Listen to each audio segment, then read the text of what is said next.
And welcome back to Let's Play Splatoon 2, and sadly this is post-commentary, so if things sound weird, that's why. So in this episode, we will be continuing onward since I got to level 4. In the last episode, we obviously did that Splatfest thing I was just looking at, and, yeah.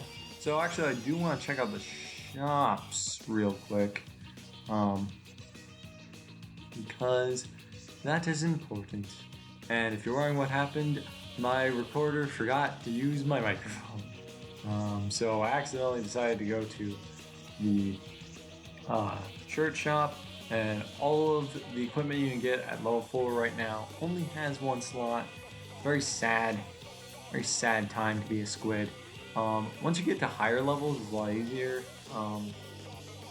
And now we go see Sheldon. So he's gonna drag on about about good old weapons. I just realized there's no music, so I guess I'll just play Splatoon music. Sorry about this. I can't really re-record this, which sucks. But yeah. So but basically all I want is a 10 attack splatter shot. It is really good. It's very helpful, and I accidentally leave here even though I actually want to show off the test, so I end up going back to the weapon shop, just via the menu, all that good stuff. But anyways, don't worry, only 11 minutes of this episode is going to be post-commentary. But anyways, so, I wanted to show off the training mode because it's very useful that you can see just like how far you're shooting, how much damage your gun is doing. You can just see a lot of things. For any veteran Splatoon players that for some reason never picked up Splatoon 2, damage up has been removed. Some specials also got removed. But I mean, you can just see like even moving targets and things like that. But it's just a lot more streamlined. You press X, you see the map. You can also change weapons where you want. The axe only hit the map again. I was trying to hit minus to pause, and then you can reset the map. But I mean, this is why I love this 10 attack splatter shot. You can just get right in someone's face, and they're just dead. There's nothing they can do. So, because I mean, with the base splatter shot, it takes like 4 or 5 hits, I want to say. Basically just like not fun. I mean, like, look at that. I just got 2 kills. Then I got a third one, and then the special is so much better than ink armor. Because ink armor is just like a watered down bubbler. Like, the bubbler, if you don't know, used to be in Splatoon. What's it called? Splatoon base, I guess I'll call it. But basically, all it did was it gave your team basic immunity instead of you are invulnerable for 1 hit, which I think is lame. And I feel like half the time ink armor doesn't even activate, or just like it tanks like a derp hit and does nothing. But anyways, that's training mode. But the next thing I really want to focus on is not the the multiplayer. Not just yet though, even though it's kind of important. I actually want to go and focus on this area over here. Being Gritzko. When it loads. There we go. Gritzko. Mr. Grizz. I think I'd like to shape the future of Ingopolis. Look at Gritzko Industries. I'm Mr. Grizz. And he starts like dragging on about just how it works, and I just want to get in training mode, just explain it myself, and do it a lot better. So, basically, basically the way this works is it's a PvE, multiplayer game mode. This is the training for it, but basically, he's just explaining the basics of the job, how it works. He's gonna start with power eggs, which basically it just adds to your point value at the end. And the higher points you have, the better prizes you get, or the fair amount of points to slowly get up to the better prizes. And the reason this is important to do this is that Gritsco gives you great items which allow you to make if you know what you're doing, you can make perfect armor easily. Well, I won't say easily, but like definitely a lot easier than the Splatoon base. The other things that just come with this is apparently choppy cuts. So there's the boss Salmonid. That's deceiving. That technically that is a boss, but that's not like the bosses you're most likely to face. And you get golden eggs from them. All bosses drop. Most bosses actually. There are a couple that don't. They're weird ones. They're part of like I think it's called known occurrences. But basically, most bosses drop 3 golden eggs, and they actually force you to watch this Salmonid just come over and steal your eggs, which is very disheartening. But talking on Salmon Run, I would actually like to point out there's a video link in the description to a Jay Witt's video that really helped me understand how to understand Salmon Run, and it's just very helpful. So link in the description down below. That's also a use of this way command and then the booyah command. Then you hear help and some arrows appear. That actually is all part of the multiplayer experience. When you're down like that, you can use the arrow key that is pointing out to guide your coworkers, because you work in teams of 4. That's the base idea. Anyways, now you can see the timer up in the corner, and you only have to you only need to get 1 more egg. That's all you really need to do. I actually turn around and think that, oh well, I can force these guys to not steal my stuff, and then I died. So I didn't get what I want, but as soon as you died, he points out, oh, there's your life ring, and that deceives you. If you actually that doesn't insta heal you, it's that he insta healed you, and if you die, you end up like the person before who I had to shoot with my ink gun to save. Also, I do want to point out, I am going to be giving tips later on, like as well, when talking about Salmon Run, but I'm not going to focus on it in this episode. Mostly because the end of this episode, there's a lot I need to cover because I'm going to be covering I want to cover Turf Wars in a more thorough and streamlined way. And I get very sad because he gets away. But if you look at the corner, there's only 23 seconds left, so it's not that bad. Anyways, I'm just like scrambling around trying to find a boss Salmonid. That's one thing that comes with Salmon Run, is that you could be hunting around for a boss and you just can't find it. It's just a fact of life. And then you find it at the last second, and as soon as it says wave clear, those enemies, you can still get power eggs from them, but you can't get golden eggs because they already ship out the golden eggs by that point.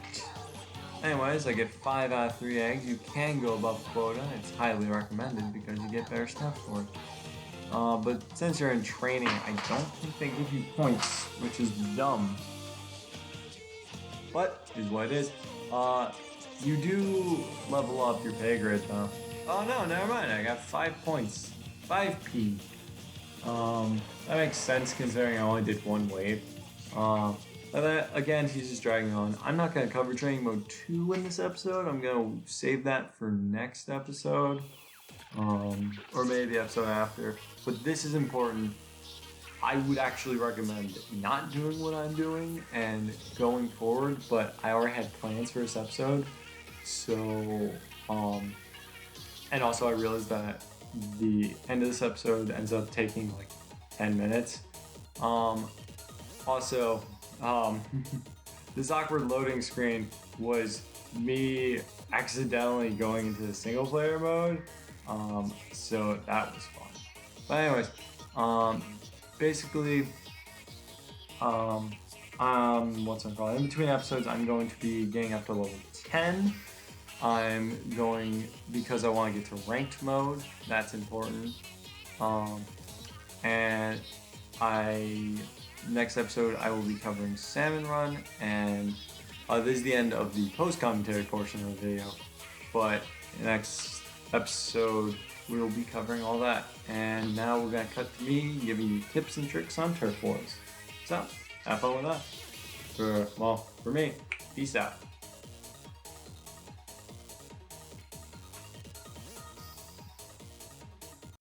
So turf wars are very important for the start of essentially getting to the best part, because at the start, that's all you can do. So you do really want to just get a good understanding of how to play turf wars and just tips on that. So basically, I'm just going to be going over 10 basic tips that I think are very important. Going into the start, this is mostly geared towards the first 4 levels. Just to get in, get out, be done, that's it. So, let's get into it. So the first tip that I want to get into, this isn't really in a specific order, but is baiting people. I do this all the time, and here's my tip.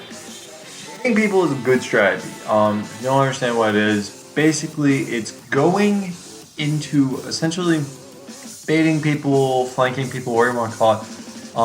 Basically what I do is I get into where they're, not exactly where they're spawning, but where they're coming in, and then getting behind them and killing them off. This isn't like a tried and true strategy. What's the good part about it is that when you kill 1 or 2, start retreating because people will chase you. Because then people see you as a priority over what they're actually supposed to be prioritizing, which in turf wars would be inking the ground. So you are actually tricking them, and you can sometimes get good trades. Ooh, voice crack. Get good trades. Just basically you trick them into following you, and then you trade with them, and now they've wasted time, even though you're killing them off. But here's the other thing that comes with baiting. If you see someone else doing this strategy, focus on the objective. Because if 2 people are baiting, unless you're giving them cover and you're just going for kills by that point, which sometimes is a good thing. But if you just push the objective, that's a lot better. And it's just this kind of back and forth of like, should I be pushing an objective or should I be baiting someone? And, you gotta just read the situation at that point.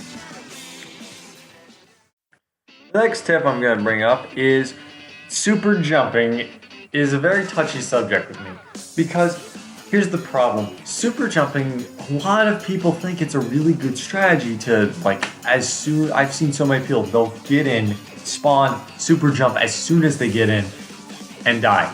The problem is that super jumps show you where someone is spawning.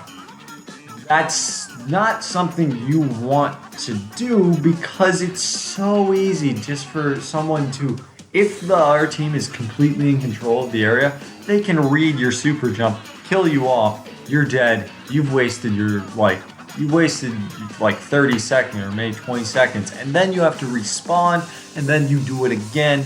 That's not good. But on the other hand, super jumping can really get you into the game and really just, essentially, it gets you right in the forefront. That's good. So essentially, basically what I'm saying is super jump when safe. That is what you should take away. If you can legitimately see that I can get in and help my team, great. If you're noticing a lot of your team members are dying, just wait. Next thing I want to talk about is listening and using commands. People don't do this enough, and it makes me sad. This is more important in high competitive level stuff. But this way, ouch. Not so much booyah, but things like that, give you a clue on what just happened to your teammates. That is the only way to communicate in this game. Use it.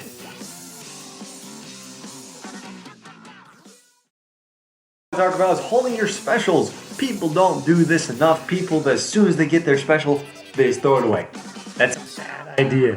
Here's why. So if you hold your special, some things that I guess people don't realize about their special, I'm bad for this too, don't worry. I'm not saying I'm this great person at Splatoon 2. But the problem is that people don't realize when you hold your special, get out of like death-free card half the time. Because, what's that called? Your special does more than you might think.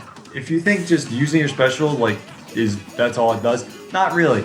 Your special also gives you ink. It fills your entire tank. It's very helpful with that. And if you're in a bind, you can use it real quick and have ink. The other problem that I'm bad for is using my special too late.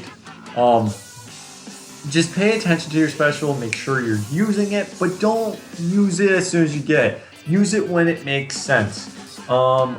A couple other things, specials are very useful, but the problem that comes with them is none of them are safe. For example, you might think the splat down is safe. It's not.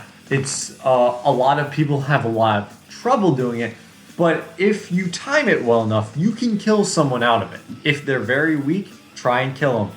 That works. Anyways, I can go on a whole tirade on which my rankings of specials. But anyways, that's about it for that. Just remember, hold your specials. Very useful.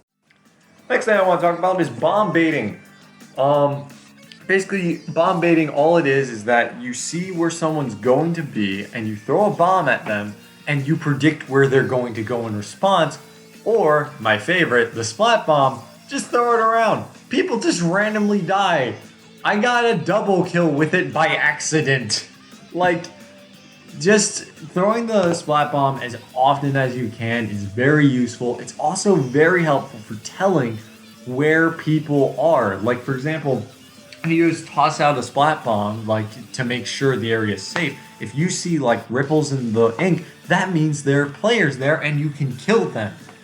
So, bomb baiting, just use your bombs strategically. Just think about what you're doing. This is an important one. Don't take this knowledge into account that other people will be using these strategies against you. Because if you know that their strategy is this, and this is what you like doing, you can read the read. If you understand that they're going to use this strategy because it works, turn around and attack them. Predict where they're going. But you do need to know your limitations. That is a big issue I see when I go into ranked, that I have gotten so many kills I didn't deserve because people didn't understand their limitations. For example, there was a guy I was going against, and what's it called? I didn't actually play on the stage, so I can't show you what it's like. But essentially, I got where he was sniping, and he predicted that I was going to be there and turned around to try and snipe me. But the thing is, snipers aren't good in close range. You have to understand, the longer your range, the worse it is up close. Because it is so hard to get it from that. If someone gets close to you when you're sniping, the best option is to get away and snipe them from a distance than to play their game. Don't play other people's games. It's a bad idea. I don't know how many times I've seen people do this. I don't know how many times I've done it because I'm stubborn. On the topic of snipers, actually, this is another good tip. Be aware of your space. Essentially, if you realize, I saw that guy's there, where did he go? He could be behind me. Look around, make sure that no one's sneaking up on you. Don't stay in one place. It's a bad idea. Even if you're sniping, move to different perches. Don't just sit at one spot because people know where you are, or at least, at the very least, hide in your ink to make it look like you're not there. so that I have to guess, are you there, are you not there, or use bombs to hide. Like, there are so many options, and people, they just sit there and do nothing. And they're just like, I have a sniper, I'm gonna kill you, or I'm gonna sit here with the blob, or bobbler.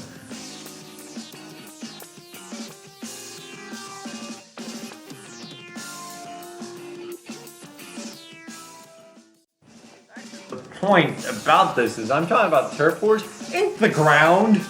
I don't know how many people, they just go for kills. I do that sometimes. But I mean, just ink, like, there are times where I'll go straight for kills, but eventually you gotta do the objective. This goes for all of them, just like, focus the objective. In turf wars, it's inking the ground. In tower control, control the tower. Just focus the objective. Don't do stupid things like, I'm gonna only go for kills and then I'm gonna make sure that no one's here. Then I'll link the ground. No, do both! On top of it, killing, kill when safe. A lot of people don't, they like go after things that they realize are kind of risky and they're like, yeah, I can make it. And then they die and then the enemy regains health and then you just wasted your life and then you're one of those squid jumpers, so you just got killed again. Like, go in when you know that they're at a disadvantage or you're at level playing field and fight. Obviously, if they catch you off guard, get away, do something. You don't have to always fight. That's not always a good option. But there are different options to get out of fights, which I'll get into. And last but not definitely least by any stretch of the imagination is strafing. Strafing is super important to just any shooter, honestly, but especially this one. There are two types of strafing. There's dually strafing and there's ink strafing. Dually strafing is that when you're shooting, you can press the B button and you'll do a little roll. That is the only, like, if you have dualies in, like, playing, like, with noobs, dualies beat almost every noob. Why? Noobs have a lot of, like, the first time players don't have a good grasp on changing their aim. They can focus on you as long as, you don't move too far, that's fine. But if you roll, you get a free kill because they couldn't turn fast enough or get away. Similarly, ink strafing, which is basically you have coated the ink on the ground and you know where they're going to shoot at you. So turn into a squid, move to the right, come back out, shoot at them at an angle, and then they don't know what to do. And you can just keep circling, or it's a good way to get out of heat by just moving around, and then they start chasing you and you're going back to baiting. And a different thing I didn't mention in the baiting part is that another good part about baiting is if one of your teammates notices that you're being targeted, they can target them from the back and they can't do anything because now it's a war on two fronts. But yeah, that's basically all the tips I wanted to go over. Keep these all in mind when playing through turf wars. They're all very important. A lot of these things, it's kind of second nature to me now, so it's not like hard, but once you keep going at it, you'll eventually just be like me. I'm not that good. Anyways, that's about it.